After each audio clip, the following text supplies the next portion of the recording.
Have anybody on this call this morning who says, Lord, do it for me. Lord, I have a request. Lord, I need you to show up in my life. Lord, I need you to do something for me today. I have something that I need you to do today, God. I want you to put your emojis inside the chat box and just put it as a sign that, Lord, I need you to do it for me. Show up in my life, show up in this situation, show up for me in this moment in my life. And he listens, he hears our hearts, he hears our need. In fact, he knows our need even before we come to him. But he wants us to ask him, he wants us to talk to him, he wants us to have relationship with him. Lord, do it for me. We're in our Heal and Teach season, and this is session 3. And we're talking about the gleaning season, the season where we have to stay humble while we're healing, the season where we mustn't get distracted while we're healing, but we still want to listen out to his voice. We still want to be able to hear from him. The season where sometimes it isn't easy, the season where sometimes it's the push through. Anybody been through some things where you would just want to just stay in the bed? You would just want to wrap up. There was a time when I was going through my darkest depression. I did not want to get up out the bed. I didn't want to get out of bed. I didn't want to brush my teeth. I didn't want to open the curtains. I didn't want to communicate with the world. I didn't even want to speak to nobody. I didn't even want to see daylight. Curtains were drawn. The music I was listening to, Celine Dion, My Heart Will Go On. Hello, somebody. Has anybody been in a season where you don't even want to get out of bed? You're tired. You're frustrated. You've been in this season so long, and the curtains, you don't even want to open the curtains. In fact, you're looking at the situation like it's curtains. Curtains are drawn. But in the darkest season for Ruth, she lost her husband. Ruth 2:2 says, let me go to the fields and pick up the leftover grain behind anyone whose eyes I find favor. The season where you feel like in your stomach there's that feeling and you just don't know why. The season where you're in turmoil, you're in bits. Sometimes it's unexplainable. Sometimes you're saying to yourself, I should be grateful. I'm alive. I should be grateful. I have food in the cupboard. I should be grateful. I have a roof over my head. I should be grateful. I have my children. But there's something saying, oh, pain, pain. I don't know if anybody on here has been through some serious levels of pain. Pain to the point where you can't even explain it. Pain to the point where you're like, Lord, do it for me. Lord, show up. I can't take no more. I don't know if I can take any more of this. I know I should be grateful. I know I should be saying those affirmations. I know I should be being thankful and saying all these things that they taught us. But I just don't understand why I feel like this, and I can't shake it off. Not in my own will. And Ruth's like, I've lost everything. But one thing I know for sure is I haven't lost my drive. I won't lose my ability to move, the ability to get up, the ability to not hide away. You see, the enemy's biggest, biggest way to keep us stuck is isolation. Take you away from your friends, take you away from your family, take you away from your job, take you away from environments. Most importantly, take you away from God. Where you begin to say to yourself, I can't talk to God no more because he's not listening to me. The enemy's biggest device from the Garden of Eden was to take your mind away from what God has given you for free, to look at your limitations. You can have everything in the garden, but you can't have that tree. And the enemy will not remind you of all the things you have in the garden, but the enemy's going to remind you of the one thing you can't have. And now tell you, that's the problem. Focus on what you can't have. The devil is a liar this morning. And we see Ruth. She decided to walk away from what no longer served her, the things that were dead. She decided to walk away. She made a decision. Yesterday we spoke about the decision. Oh my gosh. I tell you this, and I tell you this. It takes faith to make a decision. And I don't even have so much time. And for those of you that are part of the VIP community, tonight is our masterclass at 7 p.m. I'm going to be going through this in so much detail because in order for us to access his glory, we must get a control over this, the mind. The Bible says that when we come to him, we get a renewal of our mind. How many of us want a new thing with the old mindset? It's not going to work. So we have to tell ourselves that this season of my life is over. I'm not going to lay down in the bed no more. I'm not going to stay there listening to Celine Dion. My heart will go on. Keisha Cole, where are you? Why did you leave me? I am going to get up and I'm going to make moves. Ruth decided to make moves. Ruth went out. Ruth walked forward. Ruth was not looking back no more. Ruth said, I'm going to go out into the fields. She humbly went. We got to make decisions by faith. Sometimes we're in our feelings so much. And yeah, I know it hurts. I know it hurts. I know it pains. I've been there. It pains. You know, loss is a pain. When you've lost a loved one, when you've lost yourself, when you feel like you're losing your mind, when you feel like you've lost that part of you. One of the things for me is when you start to have children, you all of a sudden now have to focus on the children. Especially when you get married, you now have to focus on the husband. I speak to so many mothers who are slowly lost themselves in the process of helping others, of pouring into others, of putting others first. And slowly but surely, you begin to sit in the background. You begin to hide away because the focus is on everyone else. But Ruth decided on this occasion, I'm going to do me. I'm going forward. Someone say, I'm going forward. We've got to make a decision to have faith. Faith is a doing word. Faith is an action word. It's a verb. I have to go forward, Ruth said. But how many of us know that going forward season, you haven't got there yet? Maybe not, you're not as far back as you were. It's almost the in-between season is painful. The in-between season, oh, it hurts. The in-between season of struggle. The in-between season. The identity crisis, the in-between season where you're uncelebrated, where things are just looking crazy, where you're even sometimes unseen. The in-between season where you're in between your millions, you're in between your joy, you're in between your love. You know, I said to my mum last night, I said, Mum, get your joy back. Remember who you were before all this stuff happened. Get your joy back. You have to fight for your joy sometimes. You have to fight. And the only way you can fight is by using these legs. You got to get up. Somebody needs to get up today. Someone needs to say, listen, I'm going to get up. I'm going to move. I'm going to get up. You cannot stay in the same situation and expect God to move you. You have to move. How many of you know you got to move? Ruth said, I'm going to move forward. Ruth said, I'm not going to sit in my existing situation. Ruth said, no, enough is enough. I am not going to stay here. I'm going to move. Now, moving, you might be moving and bawling out your eyes. Sometimes it's painful where you just don't even know why you're crying. Sometimes it's painful, you don't even know what you're wrestling against. Sometimes it's painful, you don't even know what's happening next. You're wondering, like, where are we going to go? Moving does not mean that you are focused on the end result. Moving just means that we got to move. Moving means that I'm moving in faith. I don't know what's going to happen next.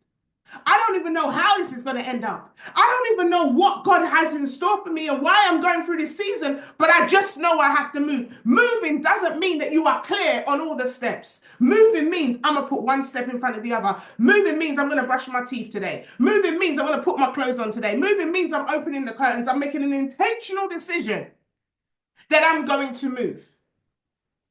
This is what the gleaning season is. The gleaning season is moving towards what it is that you need to do humbly. I've got some points for us. You see, before the favor of God comes into our lives, we have to make sure that we are in a space of obedience. We spoke about it yesterday, about the covenants, but we also need to know that we are in a season of faithfulness. We have to be faithful. We cannot lose faith in times of strength. And I get it. It's so easy. It's so easy. I was telling my mum, you need to stop saying things like this. Stop manifesting it. Oh, everything's going bad. It's been a season for such a long time. I said, I understand that, but you got to stop saying it out of your mouth, because the favor of God is going to come in your faith. In your faith is where you're going to see the favor. So listen, Ruth couldn't get to Boaz without going through the field. Oh, someone's going to get that. She couldn't just pray her way to Boaz. She had to move towards him. She had to go to the field. She went to the field. She said in her mouth that I'm going to go humbly and pick up in anyone's eyes that catch me. Whoever's field I end up, I'm going there. Meaning, I don't know who. I don't know who. How many of you don't even know who? You don't even know where. You don't even know what, but you just know that where you are right now is not where you're going to stay. Because the favor isn't always going to look pretty, but when you're faithful, you're going to see the hand of God in your life. Ruth said, I'm going to move and I'm going to be faithful. I'm going to move forward. The second one is the healing isn't always pretty. Sometimes we want to, sit down. We hear people go say, oh, I went to therapy and my therapist this and I poured out my heart and then this came out of therapy and then everything was better and I really discovered myself. Sometimes it's not as pretty as that. Sometimes it's going to take some humility. Ruth was picking up leftovers, You see, here's the thing. You pray for a financial breakthrough, but you don't want to do cleaning. Sometimes in the season of come up, it takes a bit of a hustle. It takes a grind. It takes a humility.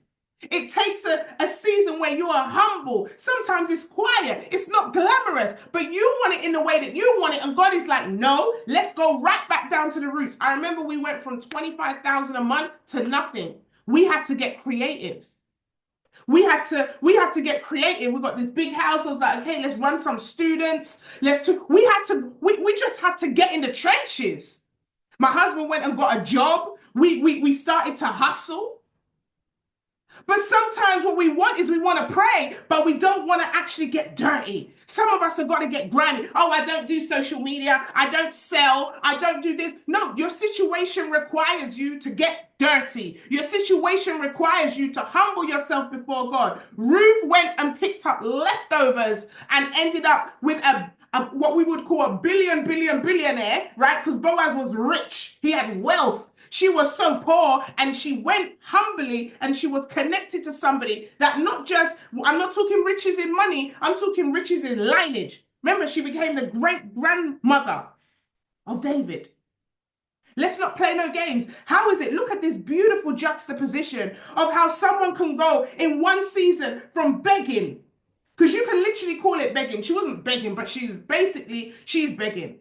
Because back then, I can tell you what gleaning in ancient Israel times, God instituted this practice, which was around giving to the poor, feeding the poor. And a farmer would leave some of his crops, okay, in the field after the poor.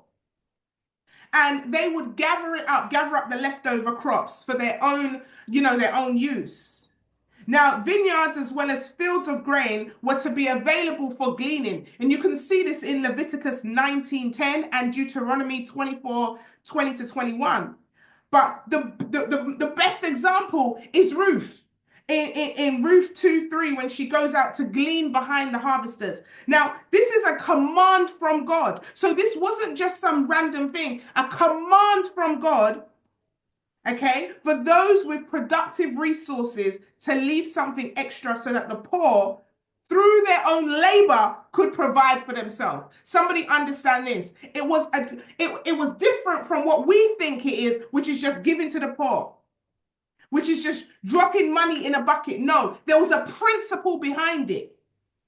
There was a principle. It was saying that those that were wealthy allow the poor to work their way into getting it. So they had some dignity. So they had a little bit of pride. So she wasn't begging, she was working. Gleaning, there was the work attached to gleaning. Someone say work. Someone say work. There is work attached to the gleaning. And this is a principle that a lot of us Christians miss out on, because we want to pray, but we don't want to move. We want to pray, but we don't want to work. There is work attached, the right work. And that's why what was her name? What was her mum's name? Naomi was so important because Naomi was instructing her, go. When you're healing in this way, it's not pretty. In fact, it's very humbling. However, this is where your character is built. Have you ever been through some stuff? Have you ever been through some stuff and realized after you came out of it, I needed that? That built me. That was the rebuild. That was the point that gave me the muscle of strength, that gave me the muscle of resilience, that helped me to build. Some of us want to pray for the harvest, but we don't but we despise the gleaning. We're looking at our situation in disgust. We don't like the gleaning, but we want the harvest. We want the Boaz, but we don't want the work. Uh-oh. Uh-oh. We're going about a couple minutes left. I'm going to come off of here because somebody may get delivered on this call. Somebody may turn around and go, oh God, I got to work. I got to work. Number 3, here's the thing. God watches how you handle the field before he hands you the next level. God watches how you handle the field before he hands you the future. How are you stewarding yourself in this time? You want the promotion, but how do you treat the pieces you already have? You want the increase in income, but how do you steward the money you already have? You want the relationship, but how do you steward the relationships you currently have? He's watching. He's watching your posture. He's watching the way you speak to people. He's watching your heart, your submission, the way that you are humble. He's watching everything because there's laws to this stuff. And I don't have time to go through this right now. 7 laws you must honor to have uncommon success by Dr. Mike Murdoch. He talks about the law of the seed. How you sow your time, your money, your effort, your energy, how you move, the law of honor. God is watching what you honor. Do you know whatever you honor opens doors for you? Whatever you dishonor closes doors for you. That's a whole nother series. Ruth didn't even make any demands. She didn't go in that field and be like, yeah, you know, my Boaz better show up, fam, because I'm working. Some of us have this attitude that entitlement. No, work takes work. She said, if I just sow the seeds, if I just put myself out there, she weren't manipulative. She didn't come with no entitlement attitude. She just gleaned with grace. Some of us sometimes, you know, I was talking to Auntie Anne. Some of you have seen that post. It's actually gone crazy. 20,000 on TikTok, 32,000 on Instagram. Again, just so many messages, hundreds of messages online, people coming to me, talking to me. And I was saying to Auntie Anne, you know, Auntie Anne said to me, you know, it's interesting how our relationship over the last 10 years has just grown so much. But one thing we've never done, we've never ever spoken about what we've done for each other. So Auntie Anne was like, can you imagine? I've never shared any of that stuff, Nick, because she wouldn't. You know, some people, they like to do things for you and they chat it to the world. Oh, I did this, I did that, I helped them here, I did this for them there, I did this for them there. Until it came out my mouth, Auntie Anne never mentioned a thing. Auntie Anne has bathed me. Auntie Anne has helped me. Auntie Anne has sewed into my life. Auntie Anne has given me money. Auntie Anne has put money in my petrol. Auntie Anne has done so much things. And never in this life has she ever said anything. Never. I'm sharing my testimony. Here's the thing. When you help people genuinely, they can't run away from their testimony. You don't need to be bragging and boasting about how many people you've helped. I've never gone online and been like, oh, this person, that. Let the people tell the story.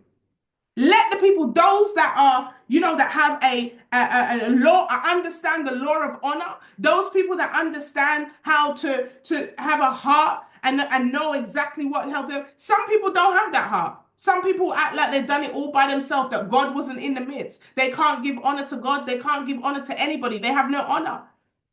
Right? But it's not down to us to boast and brag about what we've done. Ruth didn't go in there with she had humility. Her posture is actually what attracted the attention. You guys hear what Boaz said? Boaz said, you're the woman that's been helping the old lady.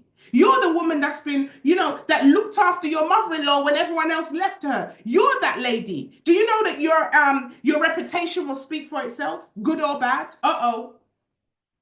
Let me give you the last one and let's move on.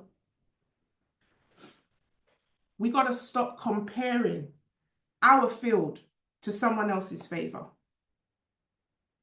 Our season is our season, and everyone's season is different. One of the things I see in our investors academy that we have is you have different people at different levels, and some people want to compare to people that are in a different season to them. They've been in that season for 5 years, and the person who's been in for 5 days wants to compete and be in a season with someone that's been in a season for 5 years. Listen, some people are reaping what you haven't seen in public. It's been what's been going on in private for the last 10 years. When people look at me, oh, Nikki, you're just blown up. No, I've been in these streets for 15 years. I've been praying in private. I've been fasting in private. I've been doing the work in private. I've been setting up my systems in private. I've been investing in private for years. So you can't expect the fruit, Althea, if you refuse the feild. If you refuse the work that the feild requires. You can't expect fruit, but you don't want to sow. You can't expect fruit that you don't want to help, that you don't want to cultivate. So we can sit down in a pity party. And I know it hurts, sis, but it's a tough message today. Or we can get up and work. What God is doing in your life right now is such a grounding. It's such a, it's rooted.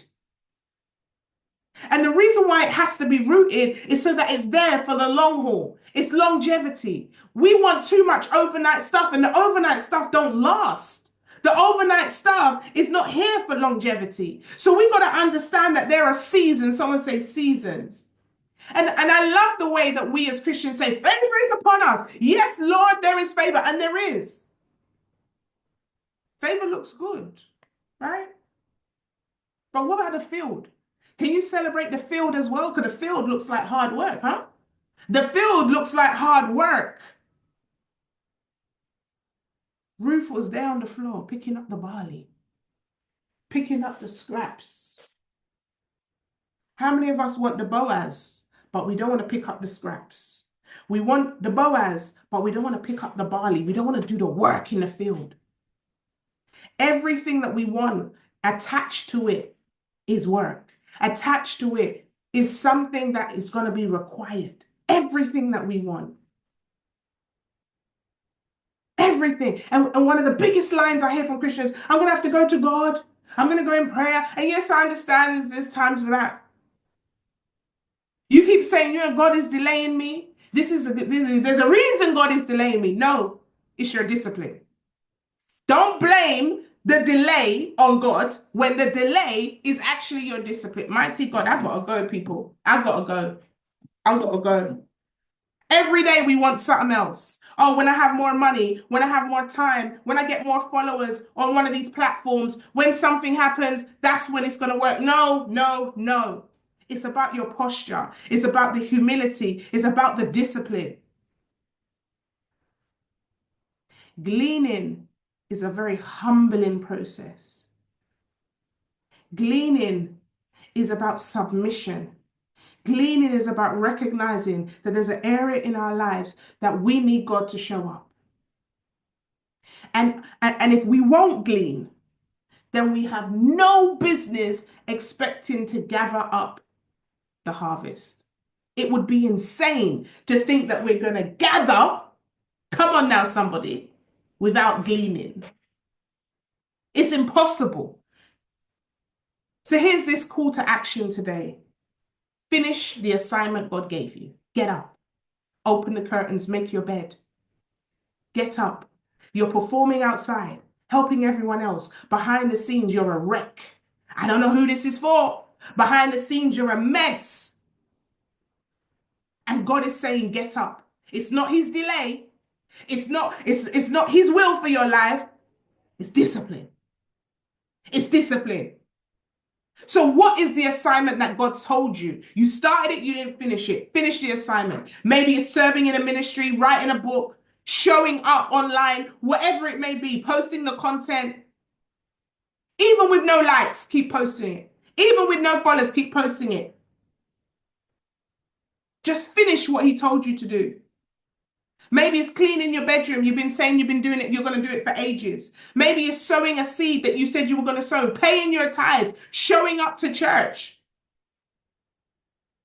Maybe you said you were going to take someone out to lunch or send a thank you or say, that somebody had blessed you. I don't know what it is, but whatever it is, finish what you started.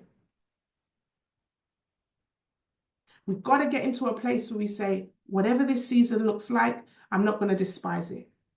I'm not going to despise a small season. I'm not going to despise a gleaning season. I'm not going to look down on this season, but I'm going to learn what this season wants to teach me. I'm going to glean properly. So many of us don't want to glean. So many of us don't want to glean. It's painful, I get it. It's a humbling process, but I promise you, it helps. I promise you, it helps.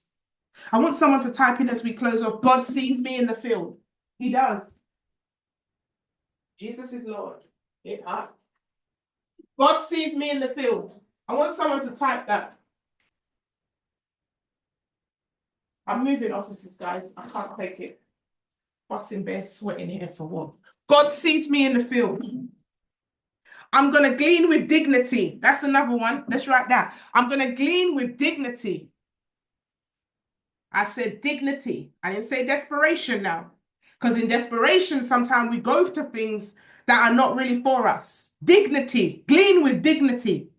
This humbling season is preparing me for honor.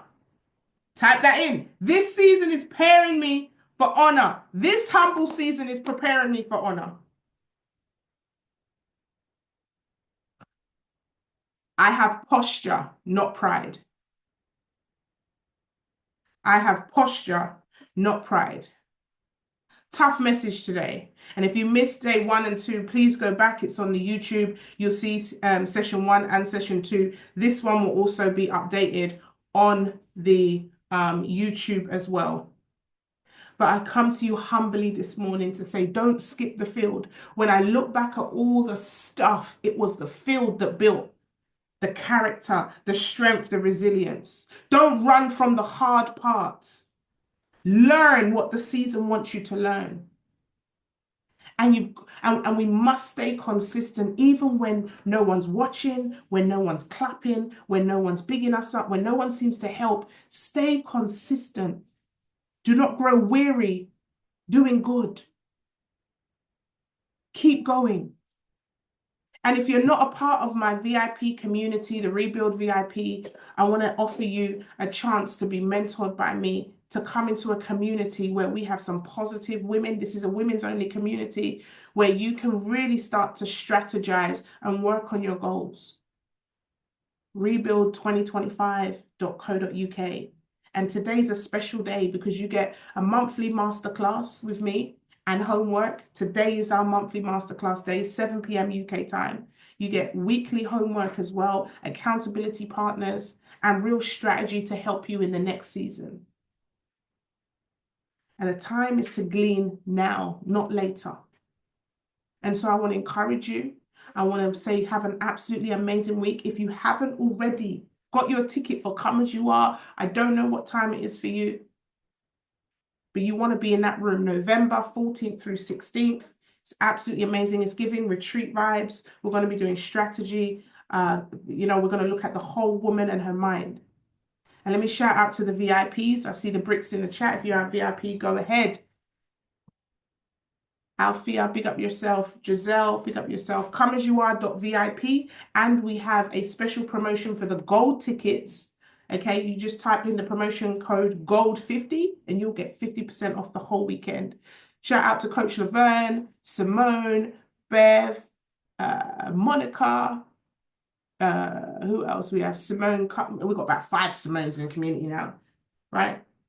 So a sisterhood where you're going to be supported. My sister Michelle. This is a time where we really want to glean. It's time to glean. If you haven't made a decision to be in that room, Tan, lovely to see you one as well. Be in the room, November 14th through 16th. The gold tickets, 50% off. I think it's the first 50 and they're gone. That's it. 50% off using gold 50. Okay, we're going to be teaching strategy. I'm going to be giving blueprints. We also have a health panel, women of excellence. It's going to be in a luxury property, jacuzzi, all of that kind of stuff, you know, retreat vibes. We're going to be doing the work. It's going to be amazing. And also, if you're somebody that wants to be a sponsor for the event, you have a brand or business or product or service that you want to display, then please email in to vip@therebuild.co.uk and you will get all the requirements of a sponsor, okay?